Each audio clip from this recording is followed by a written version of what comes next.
Did you know that the human brain is an energy-intensive organ that uses around 20% of the body's calories? Now, the brain also requires certain nutrients to stay in optimal cognitive condition. So in studio to tell us more about brain food and how we can keep our brain in excellent running condition is Woollies Dietitian Cindy Chin. Welcome back to The Loft. Hi, thanks for having me. Now, Cindy, you are speaking about something that a lot of South Africans are very interested over, whether you're studying or working, is brain food. So is it a thing? So, yes and no. It's never a simple answer. I think the first thing to understand is that you need a basis of a healthy diet. So if you don't have that, but you're just picking and choosing so-called brain food, it's not going to work.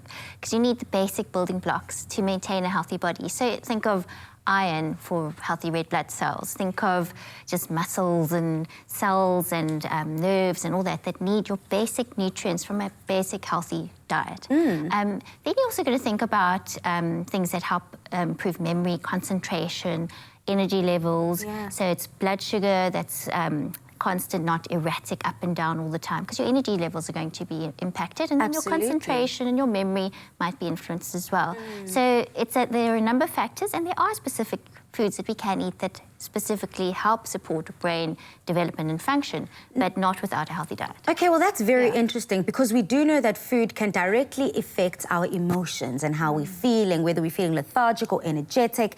But now you're taking it a step further by saying what we actually put into our bodies can help the functioning of our brain. In the intro, I read that we can use 20% of the body's calories. Now, that's a whole lot. And I'm sure a lot of people are getting to learn this. Yes, and that's why you see those hungry teenagers who, during exam time, just raid the kitchen. You know, 'cause they're just hungry. They've been studying for hours on end, and they just go raid the cupboard at all hours. I mean, Cindy, I always thought that I was stress eating. Probably a bit of both, I think, because I think that is a thing. But in terms of nutrients, I mean, there are specific nutrients. So one of the things is omega-3s in fatty fish. Our brains, the cell membranes in our brain are principally made up of DHA, which is a type of omega-3 fatty acid that we can't actually make ourselves, so we need to eat it. And the best sources would be oily fish. And if you're vegetarian, you don't eat fish, then you can use plant sources, but they're not as efficient. So your body still has to convert it into the right form. So ideally, if you can, include oily fish as a regular part of your diet. Delicious. So you already started to speak about healthy oils that we can use. Are there any others besides the omega-3s that we can substitute and find in our diet? So as I said, omega-3 first choice would be a fish source. If not, then something like some sort of canola oil or olive oil, plant oils, or flaxseed oil would provide those omega-3s, but your body still needs to change it into the right form.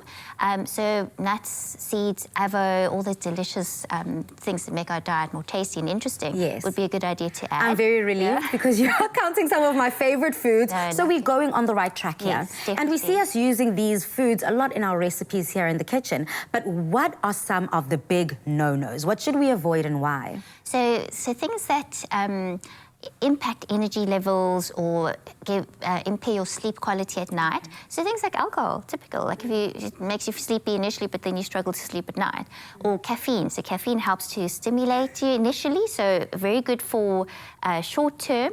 Say you need a boost of energy, but if you drink it late at night, and those energy drinks as well, you're going to struggle to sleep, and then guess what? You're not that efficient or very able to concentrate the next day very well. Then, of course, refined sugary carbs that then cause those erratic blood sugar levels. So by having more legumes and whole grains, those sort of more slow-release carbs are better for stabilizing blood sugar levels through the day. That sounds really, really good. It seems like we're on the right path, but there's always more to be done. So thank you so much, Cindy.